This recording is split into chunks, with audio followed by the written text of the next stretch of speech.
Okay guys, just quickly before the video begins, please make sure that you've got your Elgato set up correctly. Make sure there's nothing connected to the HDMI output on it, and just make sure your HDMI input is connected to your main PC's graphics card, and that your USB is connected to your streaming PC. If you do those, then all good will work from there. Make sure that your primary display is using a separate HDMI or DisplayPort cable.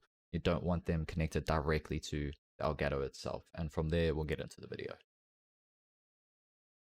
Hey guys, this is just a quick video on setting up the Elgato HD60S Plus. I've seen a lot of videos just for the S version, not the Plus version, and it's been quite tricky to get it set up with a high refresh rate monitor setup. And on this monitor, as you guys are seeing, I'm using 1440p at 165 Hz, which is obviously a little tricky. So I'm just going to cut right to the chase. We'll go straight to set up multiple displays. What you're going to want to do is have your primary monitor and your HD60S Plus ticked. This will also work with the standard S version.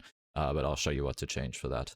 What you're going to do is come down here. You should see these as two separate screens if you have them extended. What you're going to want to do is clone with, and then you'll see once you click on this option, you'll be able to say clone with screen number 2 or whatever number your HD60S is. And you're going to make sure it's cloned with, and then initially this will set your monitor's refresh rate to 60 Hz, just like the Elgato, which obviously we don't want. So then you're going to come up to adjust desktop size and position.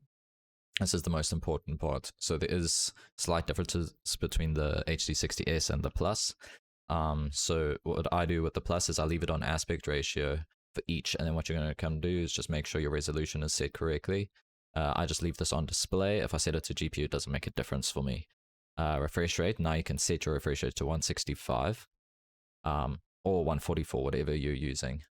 And then on the HD60, you're just going to make sure this is at the current screen resolution and set your refresh rate back to 60. This should already be there, but just make sure it's set at 60. If you're running 1080p or just the standard S version, sometimes leaving this on no scaling will be better, and that should fit your screen perfectly fine. But since I'm using 1440p, the only one that seems to work for me is the aspect ratio.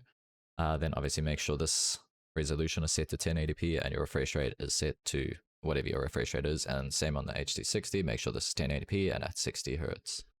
But then you're going to come up to change resolution, and you'll see it's grayed out on the HD60S Plus, which is fine. Mine says 165 here, but it's not. It's running at 60. It's just everything's grayed out. You can't change anything here, and everything you do on your main monitor can be changed. You'll see it's now at 165 instead of 60 Hz, and then everything you change on here will change onto your Elgato. So I hope this video works out for you guys. Also, just make sure when you go onto your Elgato software that you've got the correct resolution set there if you are recording in Elgato. If you're recording in OBS, it'll all be exactly the same if you're using a secondary, you will be using a secondary screen. So on there, just make sure you've got it set to 1080p, which it should automatically detect, but just make sure that's all set up, and yeah, that should fix your guys' problems. If you enjoyed it, please leave a like if it helped you. If it didn't help you, please leave a comment. Just let me know what the problem is. Maybe we can find a solution, because it's been very difficult to find anything online for this issue. But yeah, this is what's working for me, and it's allowing me to play at 165 Hz and no issues on OBS on my secondary computer.